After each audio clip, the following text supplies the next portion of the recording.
Hello বন্ধুরা, আজকে আমি তোমাদের সামনে পিঠের রেসিপি নিয়ে চলে এসেছি। মকর সংক্রান্তির পিঠের রেসিপি। তবে আজকে আমি বানাবো পাটিসাপটা। পাটিসাপটা বানানোর জন্য আমি এখানে 1 কিলোর মতো ময়দা নিয়ে নিয়েছি, আর আমি নিয়েছি 2 প্যাকেট সুজি।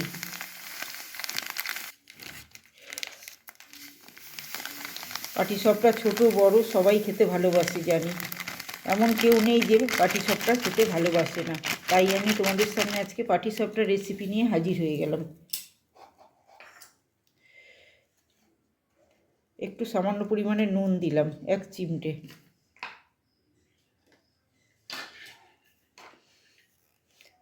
দেড়শো গ্রাম গোবিন্দভোগ চাল শুকনো আমি এতে বেটে নিয়েছি। এটা ভিজানো নেই, একদম শুকনো। এর সাথে একটু এলাচ গুঁড়ো করে রেখেছি, ওটা দিলাম।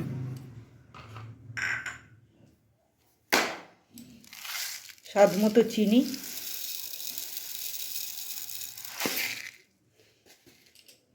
ব্যাটারটা একটুখানি মিষ্টি কম হলেও চলবে, বেশি মিষ্টি হয়ে গেলে কিন্তু আবার পিঠেগুলো ঠিকঠাক উঠবে না। আর এখানে 500 গ্রামের মতো খেজুরের গুড় দিয়ে দিলাম। আমি এখানে 1.5 লিটার দুধ রেডি করে রেখেছি, একটুখানি গরম করে রেখে দিয়েছি। এবার এটা দিয়ে আমি ভালো করে মেখে নেব। কিছুটা দিয়ে দিলাম, পরে লাগলে আবার দেব। এবার আমি খুব ভালো করে এটাকে মেখে নেব।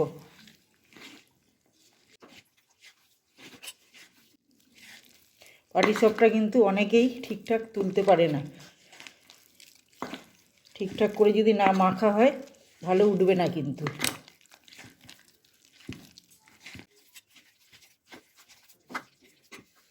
এখানে আমি আরেকটু দুধ দিয়ে দিচ্ছি।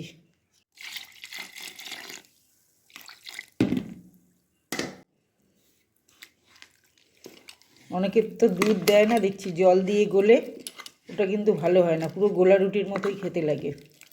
এইভাবে পাটিসাপটা বানালে কিন্তু খুবই টেস্টি হবে। আর আমার চ্যানেলে যদি নতুন কেউ এসে থাকো তো চ্যানেলটি সাবস্ক্রাইব করে পাশে থাকা বেল আইকনটি প্রেস করে রাখবে, যাতে আমি ভিডিও আপলোড করার সাথে সাথে তোমাদের কাছে নোটিফিকেশনটা পৌঁছে যায়। তবে আমি ব্যাটারটাকে রেডি করে নিয়ে তারপরে ফিরে আসছি। আমার ব্যাটারটা কিন্তু কমপ্লিট হয়ে গেছে। এইভাবে আমি ব্যাটারটাকে গুলে নিয়েছি, না বেশি পাতলা হয়েছে না ভারী হয়েছে। আর পুরো দুধটা দিয়েই আমি গুলেছি, আমি এখানে জল ব্যবহার করিনি। এখানে 1.5 লিটার আমি দুধ দিয়েছি। তোমরা যেই মাপের করবে সেই মাপের কিন্তু সমস্ত কিছু পরিমাণ মতো এখানে দিতে হবে।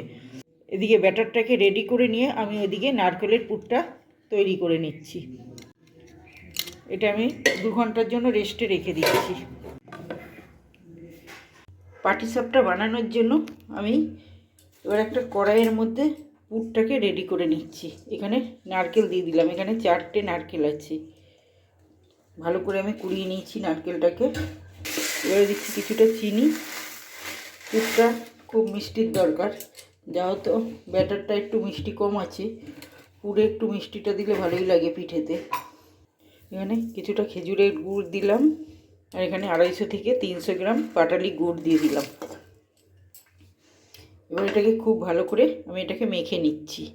এখানে পুরটা আমি ভালো করে মেখে নিয়েছি। আর এখানে সন্দেশ আর একটুখানি এলাচ গুঁড়ো আছে নিচে, আমি এর সাথে অ্যাড করে দিলাম। এবার ভালো করে পুরটাকে আমি রেডি করে নিচ্ছি নাড়াচাড়া করে। পুরের থেকে কিন্তু জল বেরোতে শুরু করে দিয়েছে, গুড়গুলো গলতে শুরু করে দিয়েছে, চিনি সন্দেশ সমস্ত কিছু। এবার আমি ভালো করে পুরটাকে রেডি করে নিয়ে তারপরে ফিরে আসছি। তোমরা কিন্তু ভিডিওটা পুরোটা দেখতে থাকবে ফার্স্ট থেকে লাস্ট পর্যন্ত। পাটিসাপটা বানানোর জন্য পুর কিন্তু পুরোপুরি রেডি হয়ে গেছে। এবারে পুরটাকে ঠান্ডা করে নিয়ে তারপরে আমি পাটিসাপটাগুলো কী করে বানাই তোমাদেরকে দেখাবো। এখানে পুর কমপ্লিট হয়ে গেছে আমার পাটিসাপটা ভাজবার জন্য। আর এদিকে ব্যাটারটাকে আমি রেস্টে রেখেছিলাম, খুলে নিচ্ছি। খুলে খুব ভালো করে নাড়াচাড়া করে নিচ্ছি এটাকে। এইভাবে রেডি করতে হবে। নিচটা বসে গেছে তাই আমি একটু নাড়াচাড়া করে ঠিক করে নিচ্ছি। আর এদিকে একটা কড়াই আমি গরম করতে বসিয়ে দিয়েছি। কড়াইতে একটুখানি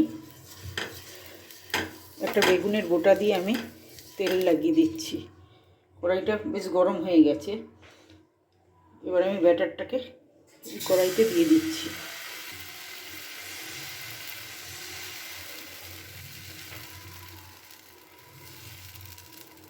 হাতা দিয়ে গোল করে নিয়েছি আমি এখানে।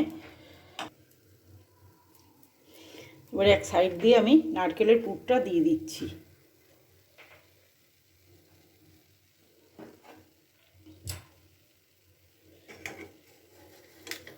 দিয়ে এইভাবে উল্টে নেব।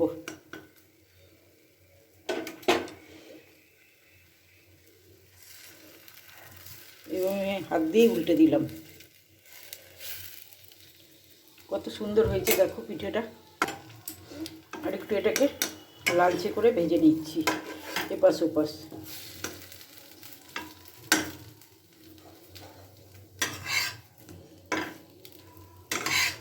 এখানে আমার একটা পাটিসাপটা কমপ্লিট হয়ে গেছে।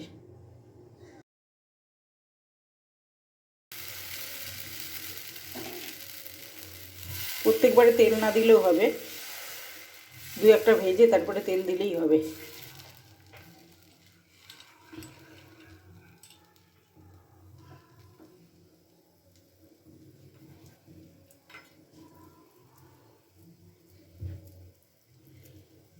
আবার এই সাইড দিয়ে নারকেলের পুরটাকে দিয়ে দিচ্ছি।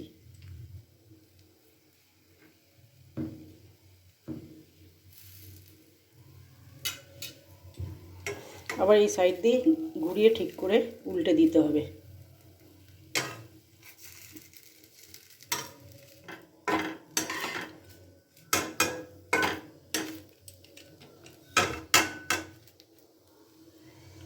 কতটা অসাধারণ হয়েছে দেখতে।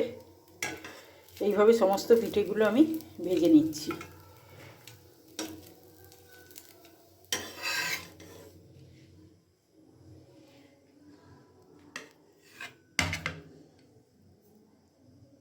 এখানে সমস্ত পাটিসাপটাগুলো কিন্তু আমার ভাজা হয়ে গেছে।